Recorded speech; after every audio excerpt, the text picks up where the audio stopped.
conversation with the pioneer of technical analysis in India, only on ET Now.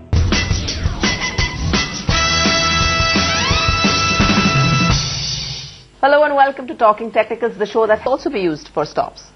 Well, the stochastic, RSI, etc., or any of the oscillators, they are largely confirming indicators. We can use them along with some signal to confirm that the trend has indeed changed or the stop has been triggered. So, like I have it on the swing chart here, I'm using the Bank Nifty chart for most of our examples. Now, we have a trend here which, using a trend line, shows that the trend line is broken. So, if we had a short position, which ideally one should have had here, all those would have been places where you held the short. Now here is where the short is being indicated that it should be closed out. Now if you go down and start using something alongside with this like a stochastic or an MACD, you will also find that just at about the place where this price is going to stage a breakout, you also have the stochastic moving out of the oversold after showing a divergence.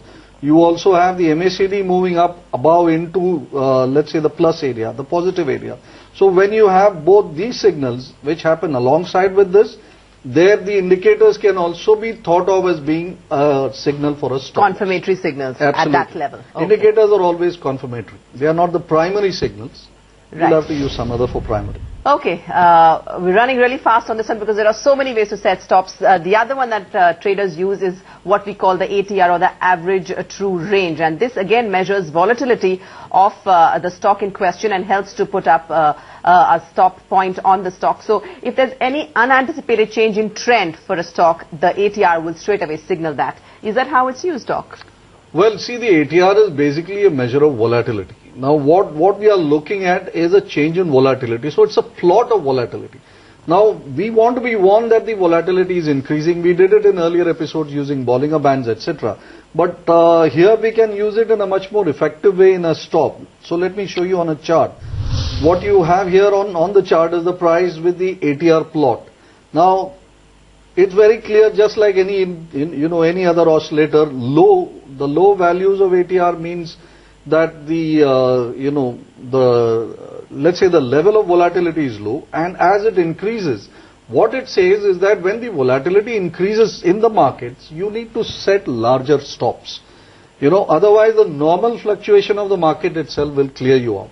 Now the key thing here is that all these has a value. Now let's say this value has at the peak where we have this is about 115 to 120, right?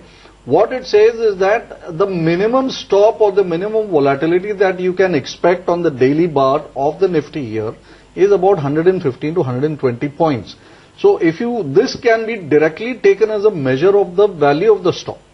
So you can go long or short and set a stop which is equal to the value of the ATR. That's one of the simplest ways of trying to set a stop, which is derived from the action of the stock itself. Okay, and very quickly here is something that I think for most of us is very important, is the fact that you always think at the back of your mind you might get whipsawed out of a trade because you're using stop losses. Is that the moment your trade will actually start to work for you, you've already got out of the trade. And if that happens often enough, you'll be just running up commission tabs and have no profits to show. Well, that will be more a case when the stock is into a sideways trend, right? That is when you get really whipsawed. Now, I don't think there is anything to really protect ourselves from a whipsaw except to try and keep the amount of the loss very small. So this is where the let's say the method of the stop setting comes into place. If you have spotted that there is no longer a trend, then your stop should become very tight so that you don't surrender too much.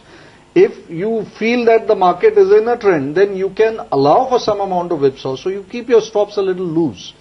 But there really is no way to protect yourself against a whipsaw. It comes from a kind of perspective that I should not get stopped out. But that's not on. If you have a trade, the market is going to move sometimes a little this way, a little that way. That will take out your stop. But then as long as your trend is on, you'll make your money. Come back onto it.